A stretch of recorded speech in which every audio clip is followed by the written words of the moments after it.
Welcome Pod. Welcome back into TCM Pod. Chris Mathis, Spencer Mathis, glad to be back here with you guys as we approach the great Turkey Day with some NFL action we'll talk about here in just a little bit because we do have some games on Turkey Day and some games. One game's okay. The other two, I'm not looking forward to. I think the spreads are over like 8.5 on the other two games. So anyway, without further ado, Spence, got to get right into the heat of everything because a team in the NFL that's 6-4 right now, third in the AFC North, the Pittsburgh Steelers have officially decided that they needed to fire their offensive coordinator, Matt Canada, which was done on Tuesday. It marked the first time that they've made an in-season coaching change since 1941. Unbelievable. Here we are now. They've still got 6 wins, just 4 losses. They're in the hunt in the AFC. They're in the hunt in their division, the AFC North, and they move on from their offensive coordinator. You know, this could have happened a few weeks ago, I felt like, and then they hit the bye. They didn't fire him that week. They gave him a few more games, and now the Pittsburgh Steelers organization has decided that Matt Canada is not the answer at play calling. Give me your initial thoughts because I know that this is interesting because Mike Tomlin, a great head coach, finally having some turmoil within the building, trying to figure things out. You got players talking about Kenny Pickett, the quarterback, who's not having a good year whatsoever, and now they fired the OC. Yeah, this is something that should have happened probably heading into this season. And like you said, the thing with Kenny Pickett is his statistics are not very good this season. And again, I saw a stat I think a couple of days ago where it was Tommy DeVito, the Giants quarterback who started I think 3 or 4 games this season, already has more multiple touchdown games throwing the football than Kenny Pickett does in his entire career, which is now 1.5 seasons. And that's not something that you want to be behind a guy named Tommy DeVito in. And you look at his stats for this year, you have Kenny Pickett, 6 touchdowns, 4 interceptions, taking care of the football, but nothing. I mean, there's really nothing to go on. Even his I don't know if that's taking care of the football. Do you think that's taking care of the football? I think only 4 interceptions this late into the season is all right, but the 6 touchdowns is just absolutely no creative playmaking for himself. He's not making any big plays until it's the fourth quarter on the final drive for some reason. And then you look at his rushing statistics because you think maybe he's got some saving grace is why he's still the starting quarterback for the Steelers, other than their record being 6-4 and him being carried by the defense. He has 34 rush attempts this season for 46 yards. There's no reason he should still be the quarterback for them. And I think that the reason they fired Matt Canada so early on in the season, or at least for the first time ever in a season that the Steelers have ever fired their offensive coordinator, is the fact that they're going to see if this guy can produce with maybe a different guy for the rest of the season. And if he can, I think they're going to show him the door. And obviously right now the backup is what? Is it Mitch Trubisky still, or is it now the guy that got bashed in the head by Myles Garrett? I can't remember It which. should be Mitch Trubisky. It's either Trubisky or Rudolph. And I know that they're calling for the head of Kenny Pickett. Some of these fans, other fans are divided. They want Canada fired. Well, they got Canada fired. And I think over the next couple of weeks, we're truly going to see if Kenny Pickett has anything, because right now it looks like Kenny Pickett, the only reason he was a first-round quarterback in the first round, which is crazy to think back on, is that last year this guy was selected in the first round of the draft, and he has 7 touchdowns and 9 interceptions last year. This season, he has 6 touchdowns, 4 interceptions. He's throwing 1 touchdown to every interception. And last year, he had 4 rushing touchdowns, 200 yards total. This year, he has, I think, 1 rushing touchdown, 1 fumble. He's not looking good at all. And he may have only been drafted in the first round based off of that fake slide that he did in his last season of college football, if you can remember, that got that play banned throughout all of collegiate football. So the thing is they're finding out if this guy is their guy moving forward. And I think that's been a thing in the NFL where they're not giving these guys very much time to see if they have anything going for them. I think you get 2 years now in the NFL, unless you're the first overall pick, before you kind of get shown the door and you may become a career journeyman. We've seen that a couple of times over the last couple of seasons, even dating back to Josh Rosen with the Cardinals. He was out of the door in just under a year and a half. So we'll see what they want to do with this quarterback, Kenny Pickett, moving forward. But Matt Canada being fired may be a good thing for Steelers fans right now, but it's also the first sign that this may be the last time that you're going to see Kenny Pickett suited up as a starting quarterback for the Steelers come 2024 season, because he's not having a great season. He hasn't shown very much besides on the final drives. And I'm not sure if you even want to build a franchise around this guy and waste such a great defense that the Pittsburgh Steelers have. Yeah, and you look at, obviously, his age. I mean, he's already 25 years old, just like Justin Herbert and Jalen Hurts, and it's only year 2 for this guy. He's going to be 26 heading into next season. the clock is ticking there for the Pittsburgh Steelers to decide if this is the guy, this is the future of this franchise. And with top tier quarterbacks coming left and right, at least 4 or 5 here in this upcoming NFL draft, I feel like you kind of use this next couple of weeks to determine if this guy is your future, if you do see some hope in him. And, if this was his rookie year, I wouldn't put too much stock into this. However, he did this last year too. And now you look at this year and things are just adding up. The Steelers have to make a decision. They have to make a decision quickly. And I know that for a fact, Mike Tomlin will not allow mediocre football from his quarterback. This is a guy who's had Ben Roethlisberger for the majority of his career as a head coach with the Steelers, a team that year in and year out is at least 500, makes a playoff run. Yeah, they only made, 1 or 2 Super Bowl appearances with Big Ben. It's been a while. However, they were always in the hunt. They always were a playoff team. Mike Tomlin's not okay with mediocrity, and he's not going to allow anything less than good. And Ben Roethlisberger, I think he was a great quarterback. I don't think that he was one of the best. He wasn't top 5, but he was a great quarterback. I would have liked him wherever he was in terms of his on-field play. I know it was a bit of chaos off the field. I don't like him for what he did off the field. Not saying that. However, they have to make a decision. They have some options here. But then looking at their success, they're 6-4 right now, the Pittsburgh Steelers. They're almost out of grasp of a top-tier quarterback as well. So at what point do you determine, hey, maybe we just turn the keys over to Trubisky and eat this loss with Kenny Pickett and say, hey, you know what, let's take a gamble on a quarterback in the top 12, top 15, maybe get a guy like Michael Penix Jr.?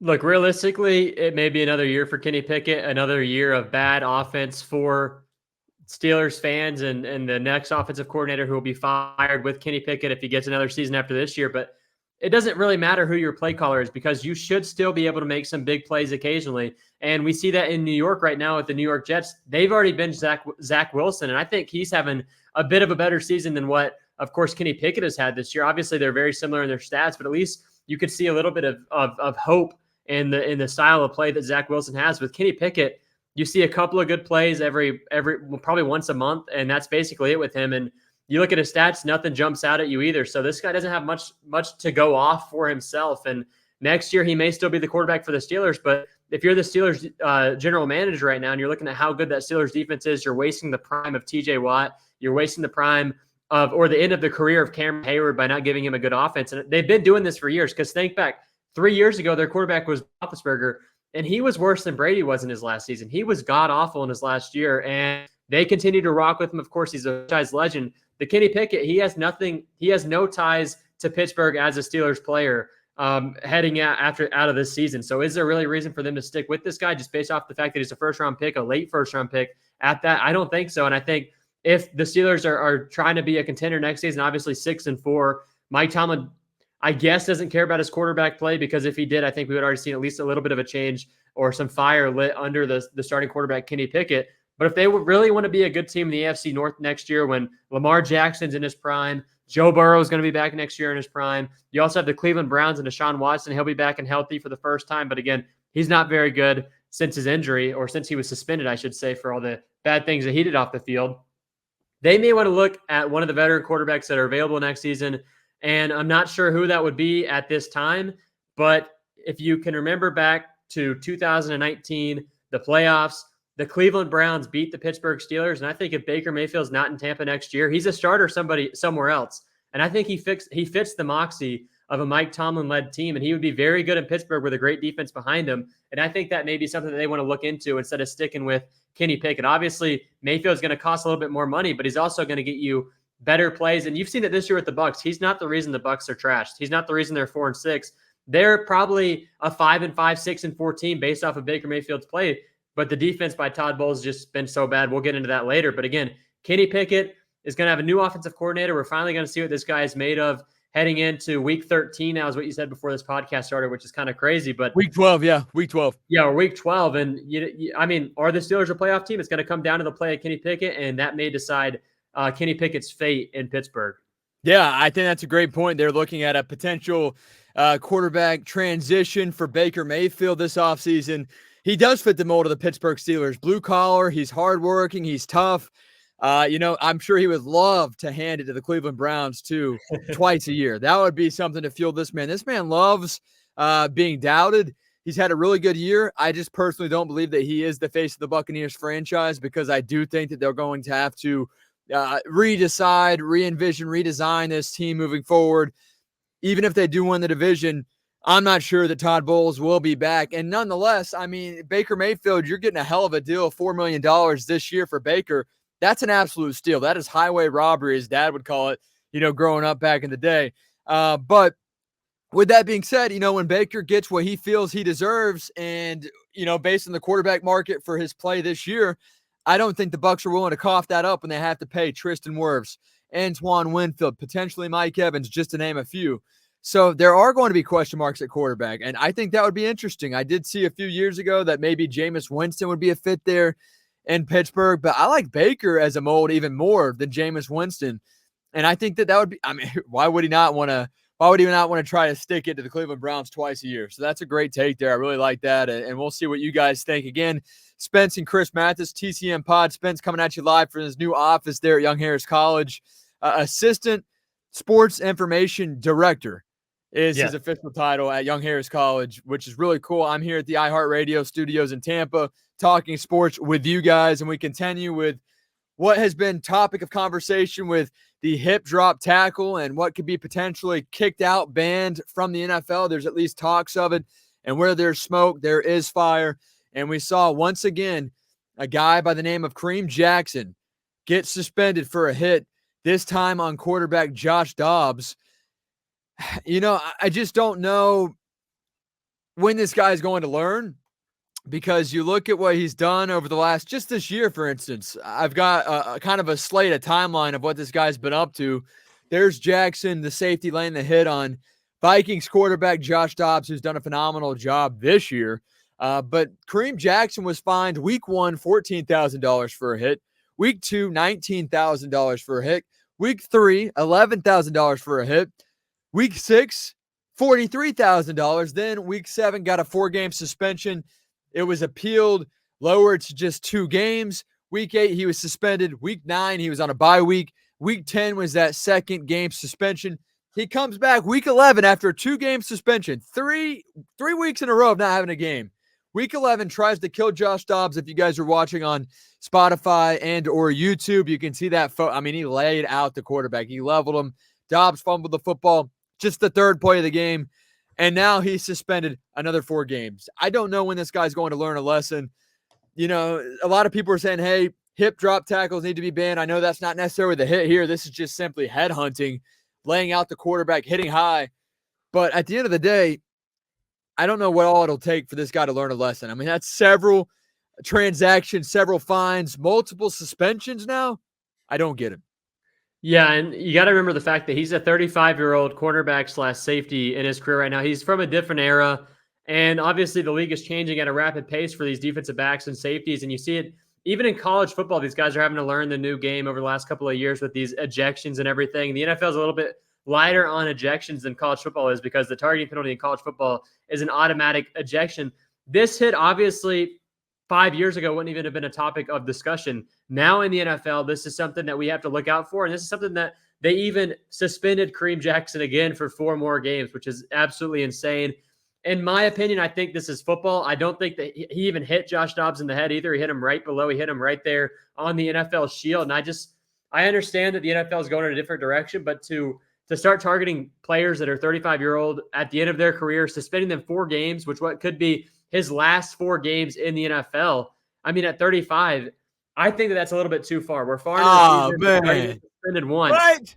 It's not the same. It's obviously, I think the first suspension was warranted. This suspension, just because he hits the guy on the shield, I don't understand. And obviously, Josh Dobbs, if you saw the play, Josh Dobbs was lined up at running back. They snapped it to the tailback. They tossed it back to Josh Dobbs with 3 lead blockers in front of him. And he was the first one to Josh Dobbs on 3rd down. He ended up making the stop, a fumble, no flag in the game. So how are you going to suspend a guy for 4 games if he doesn't even get flagged during the game? That's probably something that Kareem Jackson right now is thinking. He's probably saying, during the game, this was a fumble for our team. We took over in Viking territory. We ended up scoring a touchdown or a field goal off that. At least some points came from that for the Denver Broncos. But again, if you're Kareem Jackson, I think you're going to get the suspension taken down a little bit. But a repeat offender now for this guy. And at 35 years old. What has he got? Maybe a year or two more left in the NFL. I think it's a little bit too far to suspend a guy that wasn't even flagged during the game. I think that's stupid. Obviously, he's been a great player his whole career. He's drafted in 2010 by the Texans. He's always been a good player. He's played for the Broncos, played for the Texans, played for one other team that I'm forgetting. But I don't think he should be suspended for something that wasn't flagged during a game, and I don't think that should ever be the case. And seeing the full hit, he didn't hit him in the head. He may have led with his helmet a little bit, but again, from a different age. 2010 is when he was drafted. That's 13 years ago now that he's been in the league, and I don't think that this should be a suspension for Kareem Jackson, but it is. Wow. And I think if it is a suspension, 1 game. 4 games, way too many games. That is hot, Spence. That is so hot, man. I mean, he hit him. Yeah, he did practically get him in the shield, but he hit the chin strap, and that's targeting, man. And also on top of that, you keep bringing up his age.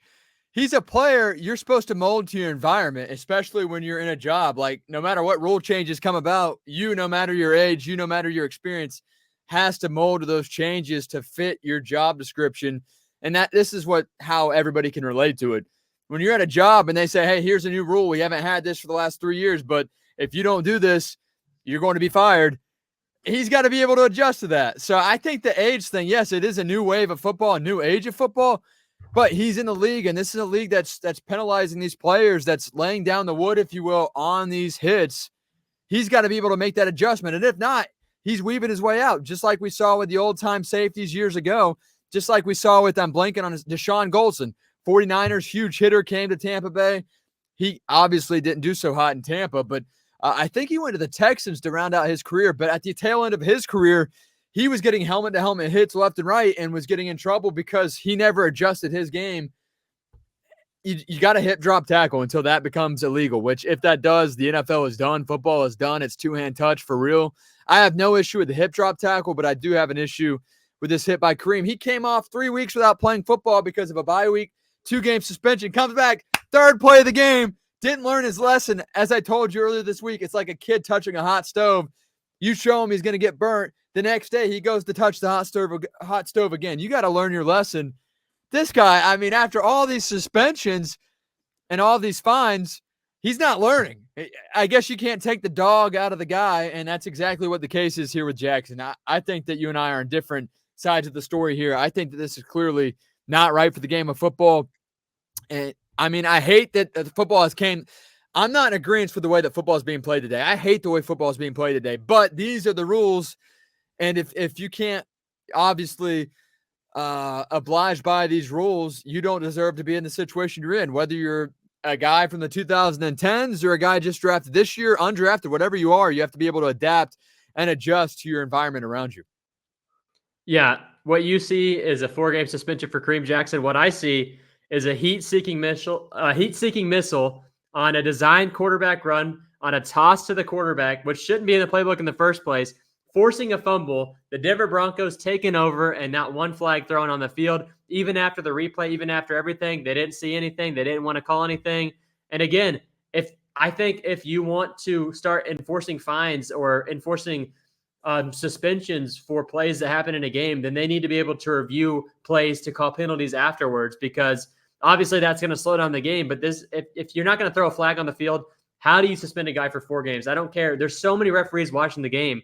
How do you not see this during the game if this is such a bad thing by Kareem Jackson? When I saw turnover, Josh Dobbs got his bell rung, of course, and I think his parents were in the stands questioning maybe this guy should have stuck to being a NASA scientist or something. Instead, we see 4-game suspension for Kareem Jackson, but it all worked out in the end. The Broncos ended up winning that game. Dangerous Russell Wilson is cooking right now for Denver. They're in the playoff hunt, which is kind of crazy as well. And I think Kareem Jackson not being a part of that defense is going to hurt them, especially down the stretch. And I saw a good old 1990s, 2000s, early era football hit that was legal 20 years ago and the most fun to watch, and now we're taken away from the game with no even chance of a concussion. I mean, barely touched his chin strap. He's fine. He'll go back out there. This isn't new. This isn't like this year. Like, this has been a thing for at least 2 or 3 years now. So he should have adjusted to these hits by now. And on top of that, I do hate that it wasn't penalized in the game, but in my opinion, that's a fault to the refs on the field. The refs on the field did not do their job. That's what it comes down to. That's the overall answer, because it sounds like you would agree with me on this. If they would have thrown the flag right then and there, you would not have any issue with the suspension, is what it sounds like to me. But since they didn't throw the flag in game, he doesn't deserve to be suspended. What I saw is 4 games is just too many games. I think that's obviously a repeat offender. The first one was bad. This one, I think, was questionable. It's like getting a speeding ticket.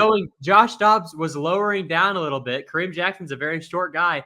He's diving in. He's making a big play. And the Broncos take over on defense, and I think that's going to be a highlight reel video in a highlight reel probably 5 years ago. Instead, now it's 4-game suspension week. Yep, and as you said, 5 years ago. So the game has changed a lot. And also, it's like getting a speeding ticket. Anybody can relate to this if you guys drive. If you're not driving, obviously like Chetley Cox out there, I know you're not driving just yet. Your birthday probably next year. You'll be able to drive, my man, but thanks for watching.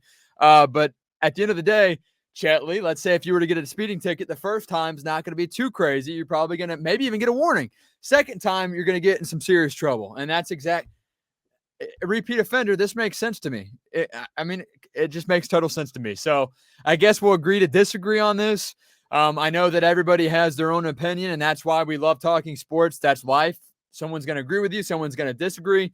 You guys can comment down below. Leave your opinion on the Kareem Jackson hit and his laundry list of fines this year and suspensions. But another thing we got to talk about, Spence, the Tampa Bay Buccaneers at San Francisco 49ers over the weekend. They lose the game 27-14. Close game at halftime. Secondary was not so hot. Jamel Dean, don't know what he was doing out there. I don't know if you saw the play in which he got hurt. He actually got hurt 2 different occasions, but the second time where he was out for good, jumped for a ball, way out of his trajectory, way out of the path, and he was not tracking the ball as you'd expect. He jumped too early, landed wrong, gets hurt, gives up a 76-yard touchdown to Tank Dell, or not Tank Dell. Who was that scored that touchdown? Brandon Ayuk. Game over. I mean, that was the play of the game, obviously. Bucs kept it close, though. I'm not saying I'm happy with the loss, but on the same token, if you would have told me the Bucs would have went on the road against San Francisco and kept it within 13 points, I would have thought you were crazy. So, honestly, I'm not too upset about the loss. I would have loved to win the game, but I'm not mad, and that makes me feel a little bit better about winning the division if they're healthy. Now, Levante David banged up, Jamel Dean banged up, I believe Carlton Davis banged up. If they were healthy, I'm like, okay, this team could really win the South. Yeah, they had 2 drop touchdowns in the end zone. Baker Mayfield led him down the field. Tompkins drops a touchdown on a perfect throw. And then the next drive, Cade Otton drops a touchdown because the dude refuses to wear gloves on the football field. He thinks he's Dallas Clark, but he's not. Shades of Austin Petit. Instead, we've got Cade Otton who can't catch in the end zone. Austin Petit had sure hands. This guy drops a good amount of passes for what should be your number 1 tight end, and he is on the Buccaneers roster, but he's just not a very good tight end in terms of he's got to hold on to that football. I don't care. He was barely touched. He's got to hold on. The Bucs had a chance to win that one, but of course they lost to San Francisco just like everyone suspected. Like you said, I think I would have been a little bit more happy if they could have caught that 1 touchdown with Tompkins and made it within 7. But regardless, we all suspected that the Buccaneers were going to lose. We both picked them to lose last week. We all saw the writing on the wall. They're going to be 4-6, and now a lot of Bucs fans are mad. But again, as long as I think it's the Falcons, as long as the Falcons defeat the Saints on this Sunday, that's going to be a big game. I think the Buccaneers have a really good shot to win the division if they can beat the Indianapolis Colts, which isn't an easy team because they're playing pretty good football. They're in a very similar spot to the Buccaneers right now with their quarterback being out and Anthony Richardson. They've got Gardner Minshew, similar quarterback to Baker Mayfield. I think Mayfield's a little bit better than Gardner Minshew on the same token, but again, they've been playing good. I think they're 5-5. The Bucs are 4-6. Heading into last week, the Bucs were favored in that game. Now I think they're the underdogs by about 3 points. The Bucs, they've got to win Sunday. They basically got to get to 9 wins. I don't think that's going to happen. I think 8-9 is the best possible case scenario again. But I think the Saints are a better team than 8-9. I think they're going to finish and win this division. But again, we all suspected the Bucs to lose on Sunday. I couldn't be too upset about it. I turned off after the Tompkins drop, knowing that we were going to lose the game, and I was fine with it. I had let that sink in, and that was basically it. Buccaneers are 4-6, and I don't see them winning 5 of the last 7 games, but you never know. They could do it. They could shock us, and they'd be a first-round exit in the playoffs again. And I like Baker Mayfield, and if he could win a playoff game, I'd love to see him as a Buccaneers quarterback next season. But if they make the playoffs 8-9, sneaking in barely, and lose in the first round back-to-back years, do I really want him to be the quarterback again? And do I want to risk having Todd Bowles as the head coach again? No. Yeah, no, I would agree. I think This sounds crazy to say. It's only year 2 of the Todd Bowles era as head coach of the Buccaneers, but I think we might have already seen the best of Todd Bowles as a head coach with the Buccaneers, which is it's sad to say because it was never really that pretty. But I think that Saints win earlier this year was the best we'll ever see a Todd Bowles-led team do. So 3-1. Bucks were 3-1. They hit. Obviously, they wet the bed since then. I mean, I don't really have any other comments on that regarding the Bucks because I don't have high expectations. If the Bucks make it to the playoffs, get blown out, I think you just clean house. If the Bucks don't make the playoffs, you clean house. If the Bucks make it to the playoffs, win a game, okay, you keep Todd Bowles. That's my honest opinion there. So, a lot to get into here, talking about Thanksgiving, and I had a debate earlier today with the guys at work, and I said something along the lines of the ceiling for turkey is much higher than the ceiling for ham. However, the floor of ham is much higher than the floor for turkey. I agree with that. Yeah, I thought that was a good take. That might be my best take of all time. So, let's get right into – thanks, Spence. I appreciate that. Let's get right into Week 12 of the NFL season. We got some Turkey Day games as we've got the Green Bay Packers at Detroit Lions. 12:30 kickoff. This is that game where you're eating the good food with your family. You're probably munching on a couple of black olives like my dad and I tend to do. Spencer will throw some in there too, or at least maybe a green olive or two. Mama will also do the same with us on that regard. But Packers at Detroit Lions. The Lions 7.5-point favorites. Let's give your take here on this game. Yeah, Jordan Love last week looked really good. Ended up getting the game-winning drive for them to pick up a victory.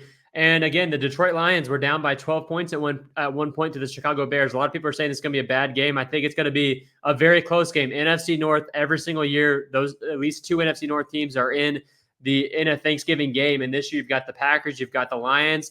I think it's going to be less than 7.5 points in that game, but I think the Lions know how to win at this point. I don't think the Packers do with their young quarterback, Jordan Love, who's not so young, but again, it's his first year starting in the league. So I'm going to take the Detroit Lions in this game. I think they're going to squeak out a victory. I'm going to say Detroit by 4 points. So they're not going to end up winning by 7.5 or whatnot, whatever the cover was. But again, Detroit's going to win this game, but just not by 7.5. I'm going to trade Detroit as well. They're going to celebrate after the game, eating a turkey leg on the sidelines there. They're going to win by a field goal. I think they win by a field goal. Dallas Cowboys will host the Washington Commanders. 4:30 kickoff. So this is about the time where you're either waking up from your nap or you're about to go take your nap or you're getting seconds or thirds. Dallas Cowboy, they are a 11-point favorite against the Commanders there in Arlington.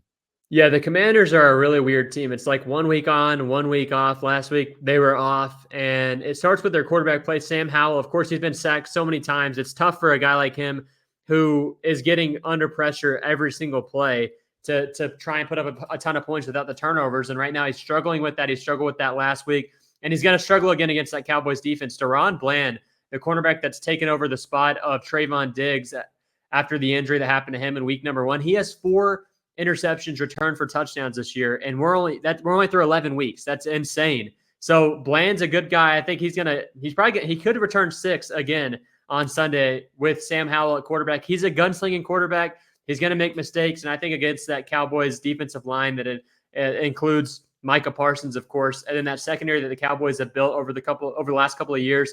I'm going to take the Cowboys in this game, and I may even take them by more than 11 points. I'm going to take Dallas in this one by 2 touchdowns. I'm taking Dallas to win the game, but I'm taking Washington with the backdoor cover. I think it's closer than 11 points. The Seattle Seahawks, they'll host the 49ers. The Niners, 6.5-point road favorites. No Geno Smith in this game. That's an interesting – no Geno Smith. No Geno Smith is the rumor, at least. So, at least that's what I had heard. We'll officially get the it's questionable with an elbow. Also, Kenneth Walker questionable with an oblique injury. So, I don't know. I think they might play it safe because I don't think they expect to win this game. But either way, right now, Seahawks 6.5-point home dogs. Yeah, I think they have to play Geno Smith. I would assume Kenneth Walker with an oblique injury. He was pulled last week, I think, in the second quarter of that game. I don't think he's going to play. Smith will play. I'm going to take – Seattle's the home team. It's Thanksgiving. I don't know if they've ever even had a Thanksgiving game, at least back that I can remember. And it's going to be a good matchup with the San Francisco 49ers, who are riding the hot wave right now. They've won back-to-back after losing 4 in a row. Brock Purdy's back to his natural play that he had. And last week he had a perfect pass rating against the Buccaneers. This is going to be a close game. I think Seattle, Geno Smith plays. They're going to be within 3 points. It could go either way for me, but of course, I think I'm going to take the San Francisco 49ers in this one, but not by the 7 points that is predicted by Vegas. All right, we're moving on now after I give my take there. I'm going to take the 49ers on the road to win by more than 7. Continuing now, after we got through the Turkey Day games, we'll do a lightning round with Sunday's games. Let's get right into the Bucks. Bucks at Colts. Colts 2.5-point favorites in this matchup on Sunday. Yeah, give me the Baker Mayfield-led Bucks to give me that win to pull me back in, and then next week we somehow lose to the Carolina Panthers. So I'm going to take the Bucks in this one. Bucks by 4 points in this one against the Colts. I think they just got rid of Shaquille Leonard after he changed his name last year and signed that huge contract just 2 years ago. They released him today, which is kind of crazy. And I don't know if that's going to affect him at all because he's been battling injuries ever since he signed that deal a couple of years ago. But I'm going to take the Buccaneers in this one. I think the defense is going to have a bounce-back game just like they did against the Tennessee Titans. Hopefully Todd Bowles and then we'll have a good week of practice and he can give maybe some accountability for his star linebacker in Devin White. And he's going to have to step up if Levante David is out. We don't know if he's going to play next week at 33 years old or 34 years old now. There's going to have to be some accountability on this defense. And there's so far none for Jamel Dean. There's a little bit for Carlton Davis, but he's fallen off a cliff as well. And these backup secondary players are playing better than all the starters. So I'm going to take the Buccaneers in this game, bounce back win, pull me in, lose next week to Carolina somehow. I'm also going to take the Buccaneers in this game on Sunday to win the game. Continuing now with the Jacksonville Jaguars at Houston Texans. The Texans 2-point underdogs at home. Jacksonville Jaguars, Houston Texans. I'm going to take the Houston Texans in this one. I like CJ Stroud. I want to see him win the MVP as a rookie, and I'm going to continue to ride the Stroud wave. I'm taking the Jags on the road to beat CJ Stroud and the Texans. The Steelers will take on the Bengals in Cincinnati. Steelers 1-point favorites on the road. New offensive coordinator for Pittsburgh. No quarterback in Joe Burrow for the Bengals. Give me the Pittsburgh Steelers defense against whatever the Bengals offense is going to be. I love their defense, and maybe Kenny Pickett shows some shades of life back there as their star signal caller. I think he will. New OC, a little bit more juice there in the locker room. Give me the Steelers on the road. Carolina Panthers take on the Tennessee Titans there in Nashville. The Titans 3.5-point favorites. Yeah, it's a gross game. I hope that the Titans win that game just to solidify the fact that the Panthers will tank for the rest of the season. Maybe the Buccaneers could get a win next weekend. So I'm hoping for the Titans to win that game. It's not going to be a good one. It's not going to be pretty. Vrabel may be out next year. I'm going to take the Titans in this one. Yeah, you got to go. I mean, if they lose this game, they're in some serious trouble. I think that Vrabel would really be in hot water. I'm going to go with the Titans at home. Saints at Falcons. Falcons 1-point favorites at home. Falcons the Falcons Saints it's always a great game. Ritter's back. Rejoice in Atlanta. I think everybody's excited for that. Everybody loves him. If you look at Falcons Twitter, he's probably more touted than 2016 Matt Ryan at this point. I think everybody in Atlanta has banded together. They all love Desmond Ridder. So give me the New Orleans Saints in this game to win by over 7 points because Ridder stinks. Yeah, no, he does. I'm going to go with the Saints on the road. They're going to win this game in Atlanta. And then after the Bucks win, you're going to be like, oh, the Saints won again. So you're still chasing. Yep. Patriots at Giants. Pats 3-point road favorites of the Giants. That's how bad the Giants are. That is how bad the Giants are. The Patriots are so terrible too, but they're 3-point road favorites over the Giants. That's going to be a good game. I mean, the Patriots, I think at this point, though, in the season are completely tanking. I don't think that they really want to win any more games. Bill Belichick is going to be showing the door after this year, but the Giants are coming off that win against the Commanders. DeVito is showing out right now. I'm going to take the Giants in this one. I think that the Patriots are dead to rights. I don't even know if Bill Belichick wants to win. He probably has a deal right now with Kraft because they both know they're separating. And that new documentary coming about the Patriots dynasty is coming out in March by the time Bill Belichick is canned. So give me the Giants in this one.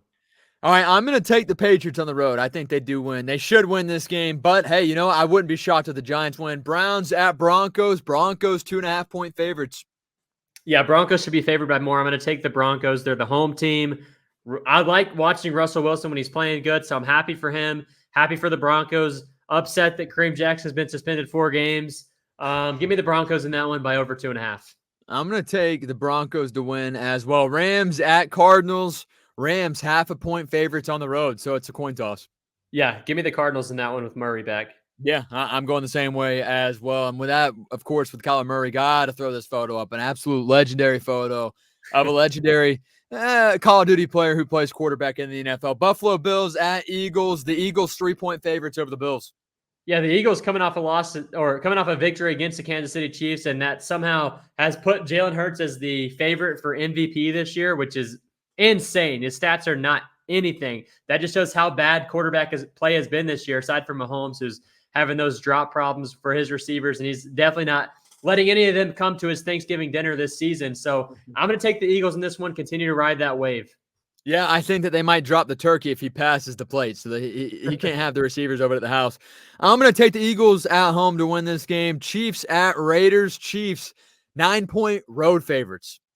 Yeah, I'm gonna have to take the Chiefs in this one as well. I mean, the Raiders looked okay last week. They battled pretty well against that Miami Dolphins defense, but it just came down to scoring 13 points. I don't foresee them scoring any more against that Kansas City Chiefs defense, who held Jalen Hurts in that offense to 21 points. With I don't remember any tush pushes. There may have been one in the first quarter that I didn't watch, but again, the Chiefs defense is very good.